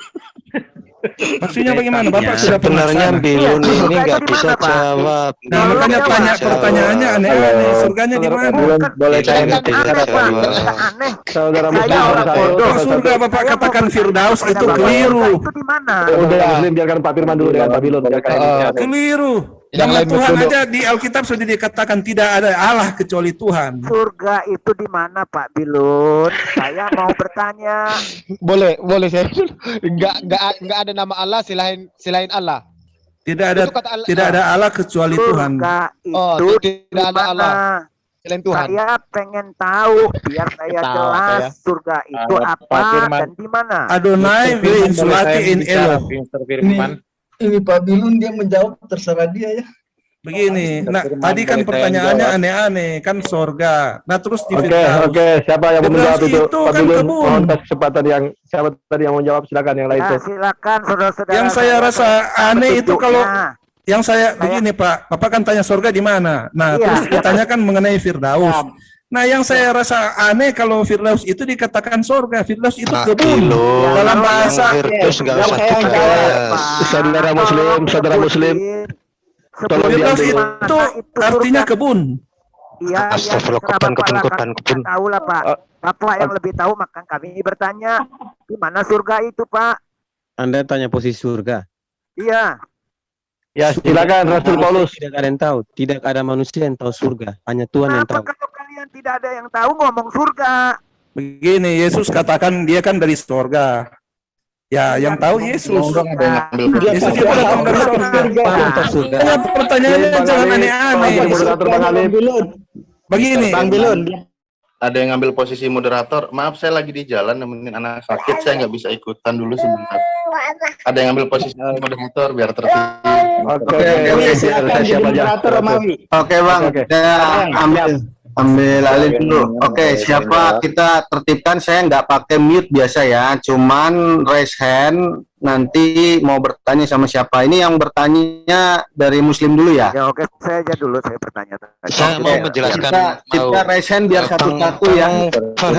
Raise hand, Pak, silakan. Firman punya nih. Kang Firman, saya mau memperkuat pertanyaan Bapak Firman tadi ya. Ya, Jadi sementara yang raise hand, maaf Pak, yang raise hand Bang Fani, silakan Bang Fani. Oh itu kan dari tadi. Baik. Raise hand, silakan Tadi, Pak. Pak Bilun mengatakan bahwa paradiso apa tadi dia? Paradiso ya? Paradise. Firdaus diikuti dari Firdaus, ya, diambil dari bahasa Yunani. Ya Pak ya. Bapak tadi mengatakan bahwa paradise Firdaus itu adalah dari paradiso, bahasa Taman Yunani. Eden. Oh, Taman Eden. Nah, kalau Taman Eden itu diambil dari bahasa Indonesia, tapi diselipkan sedikit. Sebenarnya itu bahasa surga Eden. Pak Bilun? Surga apa? Cek. Surga apa? Surga Bang? Eden, surga Eden. Surga Eden, Pak. Itu diambil dari bahasa Indonesia, Pak. Tapi diplesetin jadi Eden. Taman Eden itu di dunia, bukan di sorga. Itu taman di dunia, bukan di sorga. Yang saya aneh kan cerita Adam dan Hawa kalau di Islam, setelah Tuhan menciptakan dunia, kok manusia ditempatkan di sorga. Nah, kalau di Alkitab, setelah Tuhan menciptakan dunia, ada Taman Eden di dalam dunia ini. Nah, manusia ditempatkan di situ. Bapak Begitu. akan lebih tahu Taman Eden ya Pak ya. Sekarang Ya ceritanya memang seperti itu. Itu di Lah mana, kok di Pak? sorga? Itu kan aneh. Taman Eden itu di mana saya tanya? Taman Eden itu di dunia. Ya di mana letaknya? Di dunia, di dunia. Itu tapi pada waktu manusia jatuh dalam dosa, Tuhan menaruh malaikat dan menutup jalan ke Taman Eden. Lagi, Pak. Jadi Saya taman bertanya, itu Taman Eden itu letaknya di mana, sayang? Taman Eden itu menjadi gaib setelah manusia jatuh dalam dosa. Di mana ayatnya? Tapi itu bukan di sorga. Di mana ayatnya dibilang jadi gaib? Begini itu istilah moderator supaya jangan Gini ya, ini kan satu-satu tadi Bang Fani dulu kasih kesempatan. Itu terakhir saya ambil dari yang terakhir ya. Bapak Bilun bilang Taman Eden diangkat, mana ayatnya tadi ada yang nanya itu, supaya paling enggak ini jangan asumsi Bapak Bilun ya. Di mana Pak tertulis Taman Eden itu diangkat? Tuhan itu tidak diangkat itu. Saya tidak katakan diangkat, itu Tuhan menaruh kerup di situ. Digaib Dan dengan pedang yang berapi dan manusia tidak bisa. Yesus itu diangkat ke surga. Benar kan tadi Pak Bilun katakan begitu kan? Ya, Nah, itu dia pakai apa metafora naiknya? saja, Bang. Bagaimana? Dia pakai apa naiknya? Loh, kok tanya pakai apa? Terbang tepat saya itu. Oke, Bang Fani, ini udah deadlock ini masalah surga ini. Mau dikejar juga nggak ini, udah begitu. Gaibkan. Oke, lanjut Bang Ansor. Siapa yang mau jawab? Boleh saya jawab nggak tadi yang si Firman? Ya, saya mau tanya tadi memperkuat pertanyaan si Firman. Kan saya boleh jawab nggak yang pertanyaannya Firman tadi boleh saya jawab, Pak? argumen. Ini moderator, saudara Muslim. Tolong kalau belum diizinkan moderator kita nggak usah bicara. Kita kasih Satu-satu. Udah nanti Pak Gaban kalau itu nanti bagiannya ya. Silakan Bang Ansor, cinta Rasulullah. Gini, Sebentar tadi dulu, itu moderator dulu Om, moderator biar teratur gitu. Satu-satu ku sayang ibu gitu, dua-dua ku sayang bapak gitu Om. Iya, ini udah. Lanjut Bang Ansor, cinta Rasulullah. Silakan. Ini Bang Firman tadi kan menanyakan, ini Bapak ini kan menyatakan bahwa Yesus sudah naik ke surga. Terus surganya di mana? Dia kan bingung, nggak bisa jawab. Nah, malah ada yang menimbali dengan Eden. Nah, dia jawabnya cuma Eden mulu. Pertanyaan yang jelas itu surganya di mana, Pak Bilun? Tadi saya katakan Eden. Jelas. Tadi saya Nggak sampaikan usah Eden. dibahas Edennya, nggak Ya, usah. maaf, karena tadi yang mengatakan Firdaus. Saya jelaskan dulu. Oke. Firdaus itu udah bukan jadi- sorga. Firdaus Iya, itu saya bahasa tahu. Yunaninya kebun. Saya tahu, sudah nggak Begitu. usah dibahas Taman. yang Eden. Yang Eden nggak usah dibahas. Ya. Yang dibahas di mana surganya? Jangan Di surga. mana surganya Gini, yang Bang Ansor. katanya Yesus sudah naik ke surga, di mana surganya? Bang Ansor mungkin begini, tamannya di mana? Karena dia bilang itu taman dari tadi.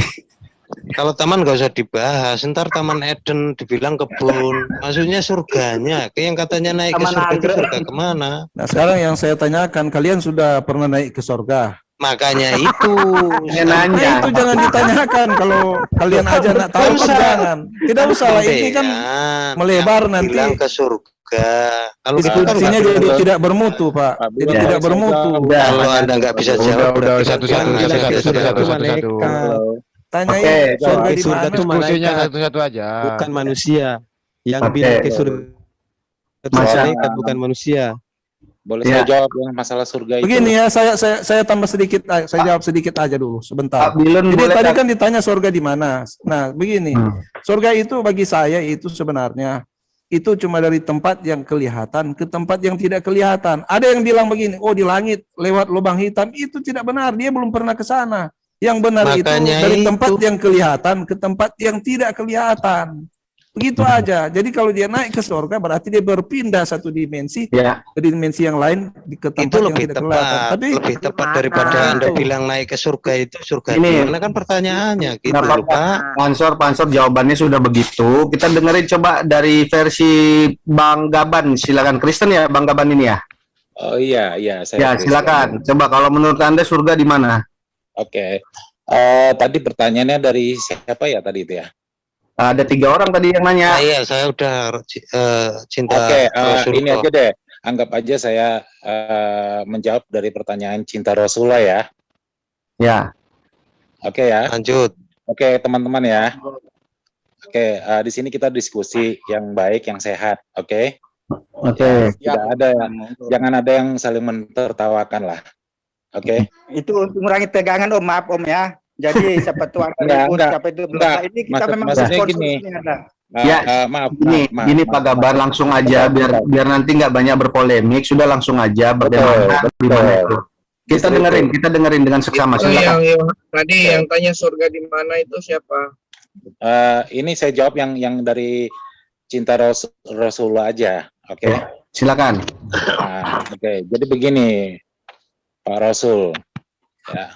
Bapak tadi menanyakan surga itu di mana? Ya kan? Oke, pertanyaan saya, kalau saya balik bertanya ke Bapak, Pak, Jawab surga itu di dulu. mana, Pak? Enggak, sebentar, Pak. Sebentar, enggak, sebentar, Pak. Bapak kan menanyakan, anggap aja Bapak menanyakan ke saya, surga itu di mana? Iya, Ya coba kan? jawab. Iya. Nah, kalau Bapak menanyakan ke saya surga, kita sama-sama manusia, Pak. Oke. Kenapa kita sama-sama manusia? Sebentar, Pak. Sabar, Bang Ansor, sabar, Bang Ansor. Sabar. Boleh nggak saya selesaikan dulu? Iya, Kalau Bapak selesaikan. bertanya ke saya, ya kan? Nah, saya juga bisa bertanya ke Bapak sebenarnya, Pak, surga itu di mana, Pak? Saya nggak Oke, pernah Bang mengatakan Ansor, boleh saya surga. jawab? Semuanya saudara Dulu muslim boleh saya sebentar, jawab? sebentar, Izin. sebentar. Oke. Sebentar, Saya jawab Awe, pertanyaan dari, sebentar. oh ya silakan. Sebentar, Awe. Silakan. Saya bantu jawab. Kalau boleh, orang Pak? Muslim nggak pernah mengatakan, oh Muhammad naik ke surga, nggak pernah, ya kan? Terus kalau Kristen selalu mengatakan Yesus sudah naik ke surga, surganya di mana? Itu kan dipertanyakan. Oke, siap. Kalau begitu, Jawab. itu enak tuh. Oke, Bang Ansor. Kalau pertanyaan Pak seperti Gaban, itu, saya itu jawab Pak bagus. Gaban ya. Saya jawab dulu Pak Gaban. Satu kalimat aja. Surga kalau bagi kami itu di bawah telapak kaki Ibu, Pak. Dah. Mantap Silakan. Silakan. Yang lain. Saya tambahkan aja sedikit Ya, jawabannya. Ibarat itu ibarat. Apa jawabannya Pak Hidayat? Iya, itu maksudnya surga kita, diibaratkan. itu surga kita. Kalau surga bini di mana? Itu buat yang udah nikah itu. Iya, biar gak tegang kan. Ya. Surga di bawah telapak kaki Ibu. Lanjut. Kita di sini ada tim kreatif, Om. Kita nggak bahas Bapak, gini Pak Rasul, surga ya. dunia nih ya, nggak bahas surga dunia. Sebentar. Supaya kita nih biar sama nih persepsinya. Oke. Makanya tadi Bapak tadi nanya surga itu di mana, karena Yesus, Bapak kan bilang Tuhan Yesus tuh naik ke surga. Ya kan? Sebenarnya gini, dari kita sebagai orang yang percaya sama Tuhan Yesus, itu memang benar. Dan itu tidak bisa dipungkiri. Ya, memang sejarah sudah mengatakan seperti itu. Ya, mohon maaf nih ya. Ya, terus terang saya sebenarnya nggak pernah ikut dalam arti kata grup sana, grup sini, enggak. Saya ini sebenarnya dari luar. Gitu loh. Cuman saya pingin Dipersingkat aja Pak, dijawab aja Pak. Kan Ya, yang nunggu banyak ini loh, yang betul. antri banyak itu. Benar. Malah ada yang sebentar, kelaparan sebentar. juga itu di belakang. To the point aja, Pak. To the point aja. Poinnya adalah ya itu sudah terbukti bahwa Yesus itu naik ke surga. Dan kalau misalnya Bapak bertanya surga itu di mana? Karena pada saat ini kalau Bapak tanya ke saya secara pribadi ya, karena saya masih hidup, saya belum tahu. Kalau gimana. belum tahu kenapa Sebentar, Anda bilang sebentar. ke Saya surga selesaikan itu dulu. poinnya. Sebentar, Pak. Ini, Sebentar, Pak. Saya selesaikan maaf, dulu. Pak, jawabannya Bentar, kepanjangan, Pak Gaban. Pak. Tadi Pak Gaban, jawabannya tidak tahu aja, ya. kok jadi Sebentar, panjang sebentar. 1000 Pak kilometer. Gaban, tolong diperhatikan pertanyaannya. Pak Gaban, tolong diperhatikan pertanyaan. Surga di mana? Maka dijawab mulai dari di, bukan karena. Kalau pertanyaan karena itu jawabnya kenapa, maka jawabnya karena. Kalau pertanyaan di mana, maka mulai jawaban itu adalah di. Silakan Pak Gaban. Oke. Kepada dia, ya, saya sudah menjawab sebenarnya dari tadi. Makanya jawaban itu udah di. Di? Karena kenapa? Di mana? Di mana itu? Karena saya masih sebagai manusia. Berarti Saya bantu jawab ya, bisa nggak? Sorry, Bisa nggak saya bantu saya jawab? boleh silakan Pak Johannes. Oke, Pak Gaban, terima kasih jawabannya. Kami terima. Silakan Pak Johannes. Silakan Pak Johannes. Sekarang saya selesaikan pembicaraan saya, jangan dipotong. Karena dari tadi Maaf Pak, saya moderator di sini. Bapak udah muter-muter dan orang-orang sudah mulai ini. Jadi silakan Pak Johannes. Silakan Pak Johannes. Moderator timer dong. Sekarang boleh saya tanya balik? Ya, jadi jawab sesuatu itu harus ada dalilnya, harus bukan, ada ayatnya. bukan begitu. Sebentar, boleh saya tanya balik ke Muslim? Ini kalau semua enggak ini terpaksa saya mute total ya. Mau rapi atau saya mute total? Mau rapi apa saya mute total aja? It's up to you.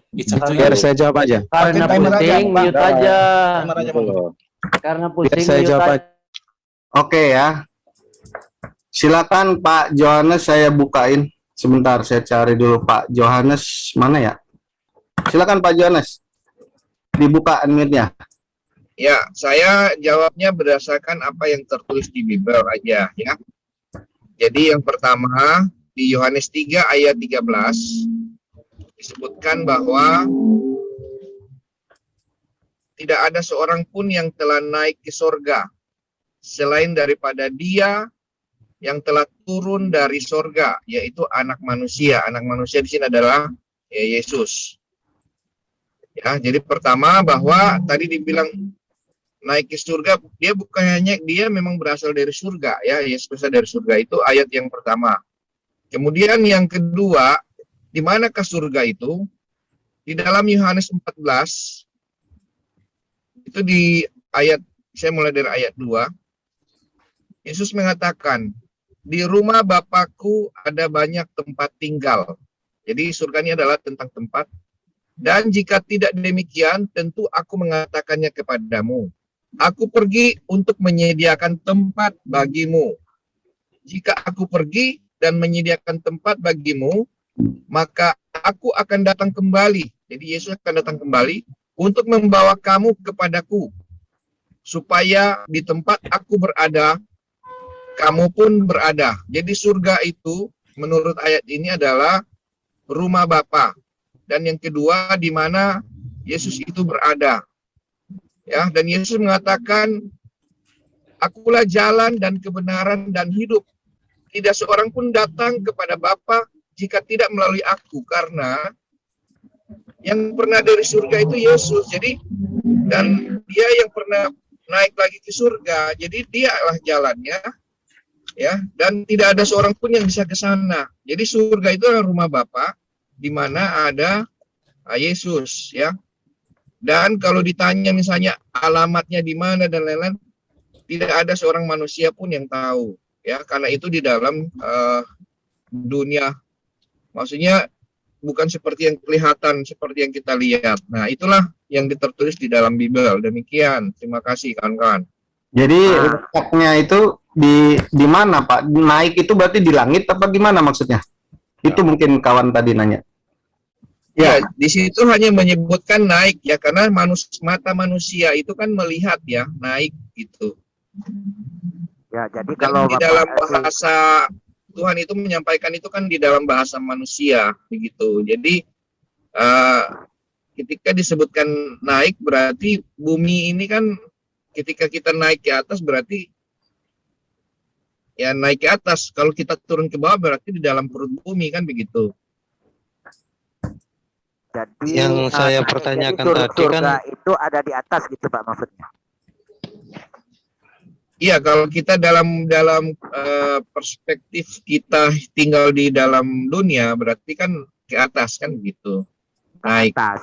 Di planet Karena Yesus itu waktu kenaikan itu kan naik ke atas, makanya ada namanya kenaikan. Kemudian nanti datang lagi kan dari awan-awan. Iya. Jadi kita melihat ke atas. Di Iya. atas itu kan banyak planet-planet tuh Pak, jutaan planet yang ada di sana.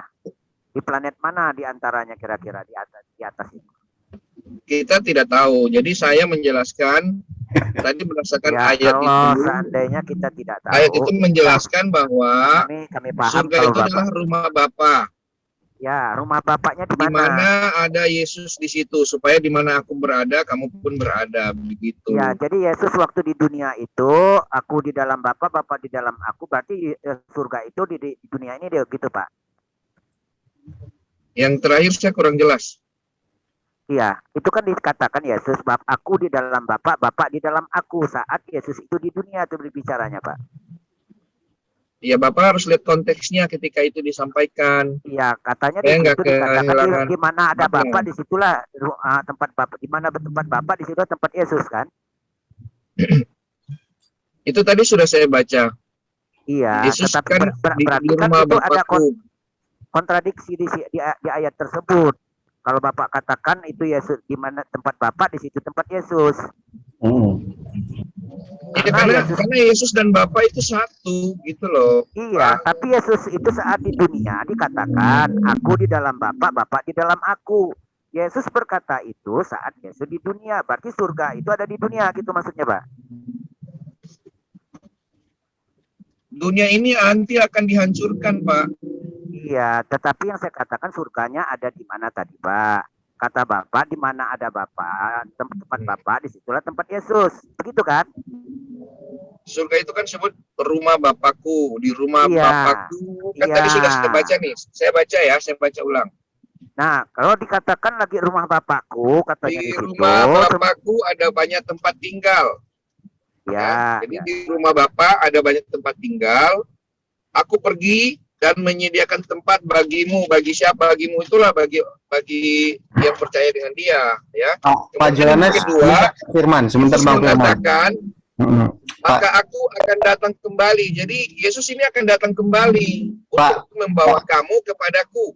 ya, Pak Johannes tahu nggak yang ditanya Bang Firman tadi? Itu karena konteksnya yang tadi Bapak dan aku satu itu dikaitkan ke sini, itu nggak nyambung.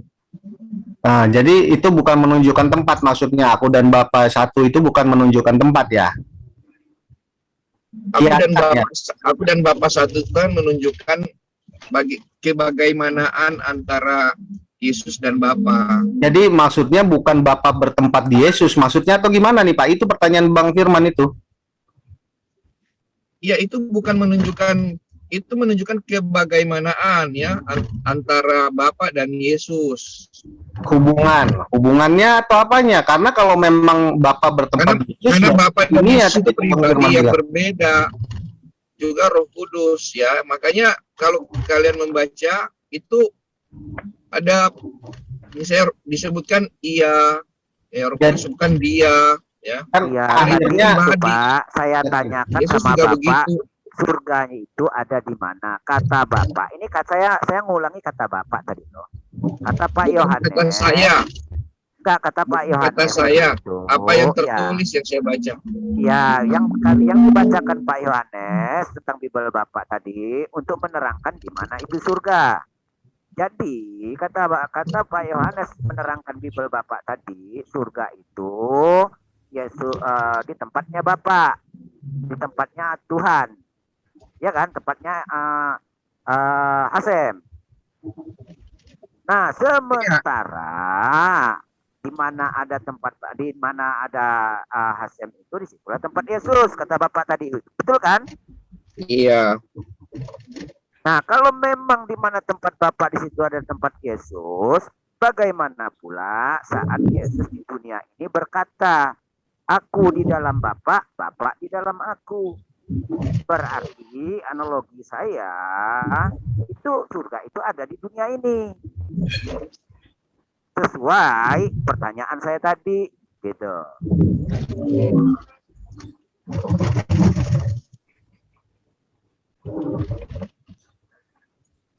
Gimana Pak Johannes? Kita deadlock? Enggak, jadi gini, silakan. Dibilangin aku dan Bapa satu itu menunjukkan kebagaimanaan, yaitu karena Bapa dan Bapa itu kan mengutus anak gitu kan. Nah, anak ini adalah firman, dan firman ini adalah suatu pribadi keluar dari Bapa. Iya, kata-katanya di situ coba Pak artikan dulu lagi. Makanya disebutkan aku dan Bapa adalah satu karena Yesus itu adalah firman. Di situ nggak disebutkan keluar dari aku dan Bapa. Bapa adalah Makanya satu, dibilangin Pak. satu. Tapi Yesus berkata, Jadi kayak misalnya Bapak dengan kata-katanya Bapak itu kan satu, itu mewakili ya, Bapak kan. tapi begitu. kata-katanya Contohnya tidak begitu. seperti itu Pak Yohanes. Coba saya pelan-pelan berkata ya. Yesus saat di dunia ini berkata, aku di dalam Bapa. Di dalam Coba Bapak tunjukkan ayatnya coba. Bapak di dalam aku. Ya otomatis Bapak yang lebih tahu ayat itulah. Saya kan mendengar dari saudara-saudara Kristen juga yang lain di sini, Pak. Bentar, aku cek ayatnya. Bentar. Aku dan Bapa. Aku di dalam Bapak, Bapak di dalam aku. Iya, maksudnya kita baca biar total gitu loh. Bang Firman, TikTok terakhir ya, ini banyak soalnya yang angkat present. Oke. Aku di dalam Bapa. Di-clearin dulu sama Bapak ini biar jelas, biar netizen ada bisa mengedukasi sama. Aku di dalam Bapa. Yohanes 14 ayat 10. Kan masih di ayat yang sama tadi. Iya. Ya. Yohanes 14 ayat 10 masih yang saya baca itu. Ya. Kita baca aja lah. Ya.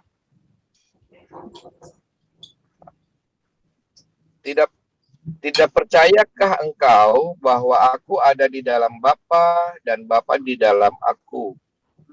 Firman yang kukatakan kepadamu tidak kukatakan dari diriku sendiri, tetapi Bapa yang tinggal di dalam aku. Dia sendirilah yang melakukan pekerjaan-pekerjaan itu. Percayalah kepadaku bahwa aku ada di dalam Bapa dan Bapa di dalam aku. Tidak-tidaknya percayalah kepadaku karena pekerjaan-pekerjaan itu sendiri. Ya. Nah, jadi Pak, yang pertanyaan saya tadi dari awal tadi itu di mana surga itu, karena Yesus diangkat di surga, Pak. Maka saya pertanyakan di mana surga itu. Pak, diterangkan sama saudara-saudara dari Kristen itu sendiri, lebih-lebih dari Bapak tadi langsung, bahwa Yesus itu diangkat ke tempat Bapak. Di mana? Itu di mana Bapak? Itulah Yesus. Begitu kan kata Bapak tadi? Kata-kata Bapak. Nah, ayatnya kan bilang di rumah ini loh. Janganlah gelisah hatimu sebagaimana engkau percaya kepada Elohim, percayalah juga kepadaku. Di rumah Bapakku ada banyak tempat tinggal. Ya. Jadi rumah Bapakku kan begitu. Berarti rumah Bapak. Ya. Kemudian di rumah Yesus di rumah Bapakku. Ini masih di pasal Yohanes 4. Yohanes 14. Nanti dulu Pak. Kita mengkerucut aja dulu. Satu dulu ini kita mau klarifikasi dulu ini masalahnya. Itu rumah Bapak kata Bapak tadi kan. Rumah Bapakku. Ya berarti surga itu berbentuk rumah gitu Pak ya. Ya terserah lah Bapak. Karena di dalam itu ditulisnya seperti itu ya. Di ditulisnya rumah ya. Bentuknya rumah. Nah, jadi alangkah kecil sekali rumah itu, Pak. Ya, terserah Bapak menafsirkan begitu, tapi dalam pandangan saya tidak demikian. Oh, tidak. Pandangan karena Tuhan itu ya, bumi ini aja disebutkan sebagai tumpuan kakinya. Kalau Bapak bilang kecil, Tuhan itu maha besar. Jadi kalau di dunia ini aja tumpuan kakinya, Pak, rumahnya itu sebesar apa? Ya, berarti sangat besar, Pak. Sangat besar. Mana besar sama Tuhan itu maha besar, Pak. Enggak, mana besar sama alam Tuhan pencipta alam semesta ini, Pak. Kita ini lebih kecil dari debu. Besar kalau Bapak mau bayar, Pak?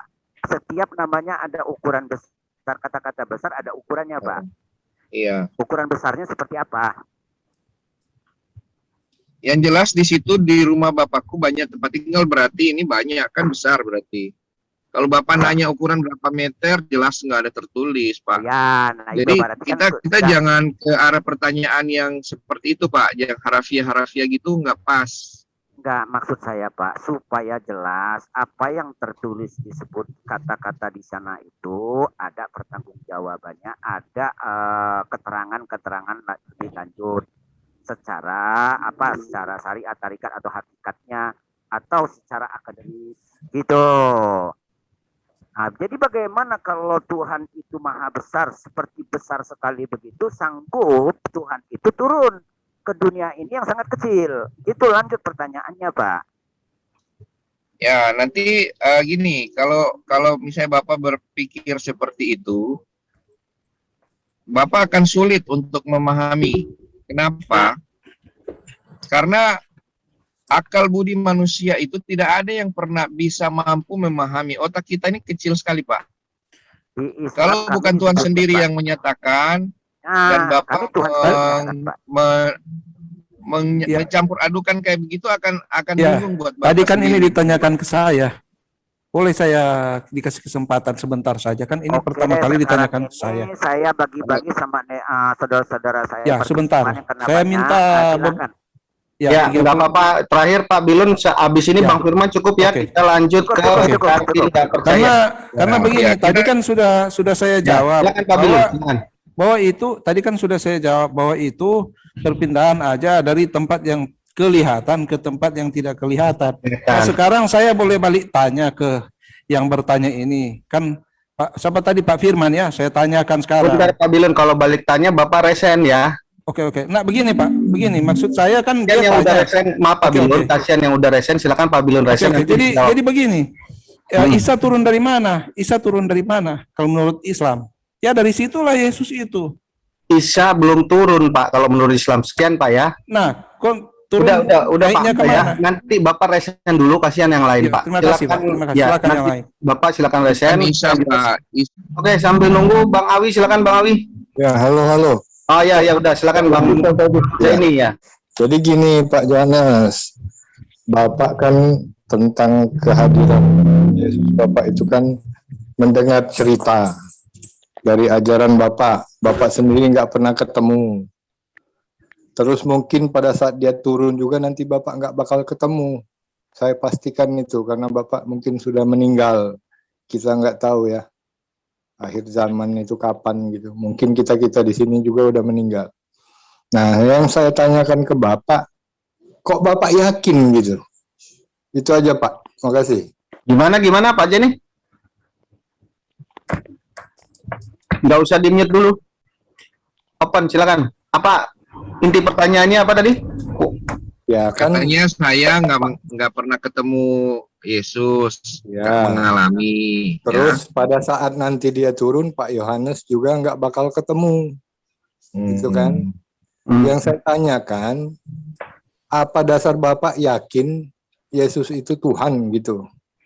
Oh, jelas Pak Johannes? Jelas. Silakan. Iya.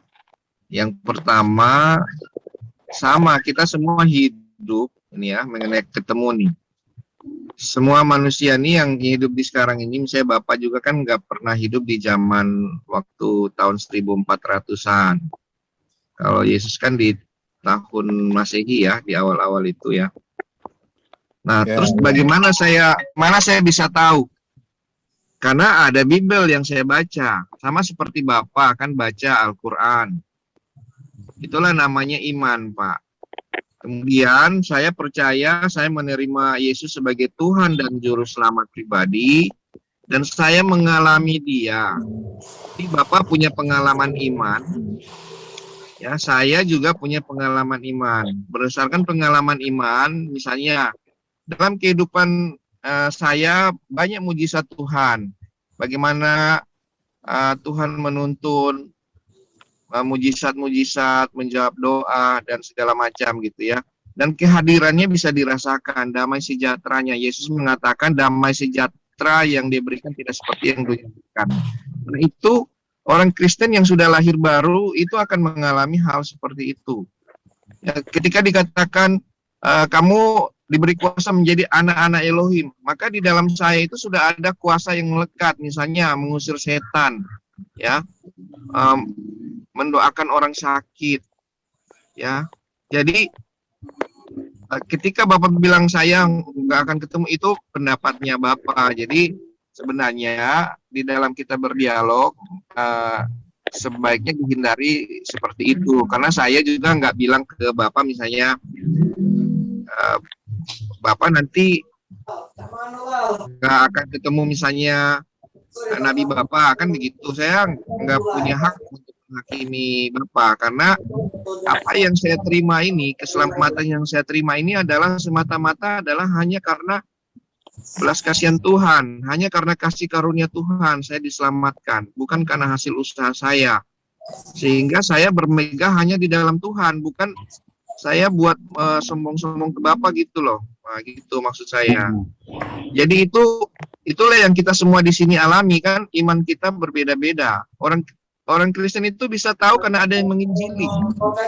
Ya, ada yang datang menginjili berita kabar baik itu. Jadi kalau bilang dari mana belum ketemu dan lain-lain, karena ada penginjil-penginjil. Karena para penginjil itu tidak mau orang-orang itu ya binasa, karena jelas Yesus mengatakan, akulah jalan dan kebenaran dan hidup. Kemudian ya, artinya begini Pak Johannes, 16 ya gitu ya. Artinya begini. Kasih Elohim akan dunia ini Sehingga setiap orang percaya padanya tidak binasa, melainkan beroleh hidup yang kekal. Artinya begini Pak Yohanes, tidak ada bukti gitu kan bahwa Bapak nanti bisa ketemu Yesus. Nah kalau kita kebetulan Bapak tadi sudah menyinggung tentang ajaran Islam, kalau kita nanti di kelak hari penghakiman menurut Bapak, nah itu baru kita bisa ditentukan ketemu atau tidaknya dengan Tuhan gitu.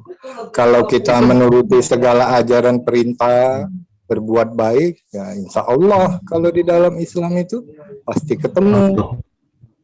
Bagi Islam itu sorga itu nggak ada apa-apanya Pak. Itu berdasarkan imannya Bapak kan? Bapak beriman dulu. juga kan? Iman kan? Jadi bagi kami itu ketemu bertatap muka dengan Allah itu hal yang terbaik. Itulah yang kami nantikan. Kalau sorga itu nggak ada apa-apanya terus terang Pak. Itu aja mungkin dari saya, lanjutkan yang lain. Terima kasih Pak Charlie. Mas Tawi silakan.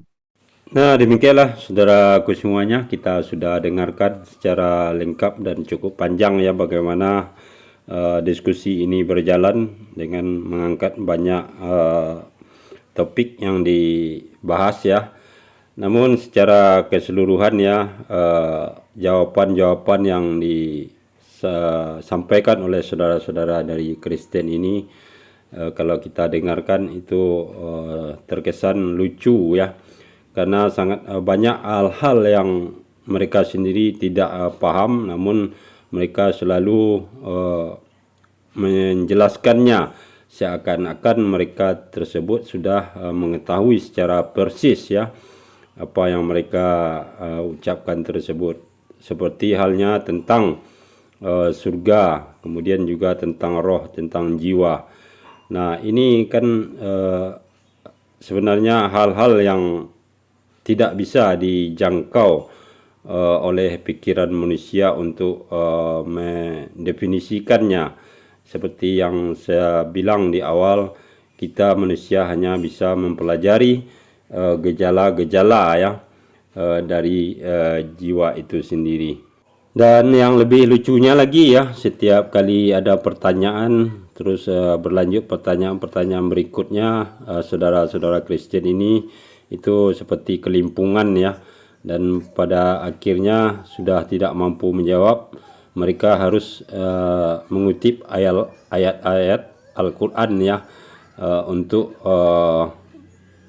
memberikan jawaban yang dipertanyakan. Ini kan suatu kelucuan bagi kita umat muslim ya, dan sekaligus membuktikan bahwa kitab suci Al-Quran itu benar-benar adalah firman Allah ya, yang tidak terbantahkan kebenarannya, sehingga mereka harus perlu untuk mengutip ayat Al-Quran guna memperkuat jawaban mereka yang sering dipertanyakan saudara muslim kita. Nah demikianlah saudaraku semuanya, mudah-mudahan video ini ada hikmahnya bagi kita, dan kalau ada hal-hal yang negatif yang mungkin bisa merusak akidah kita sebagai umat muslim, kita buang jauh-jauh ya. Akhir kalam, terima kasih atas perhatiannya. Assalamualaikum warahmatullahi wabarakatuh.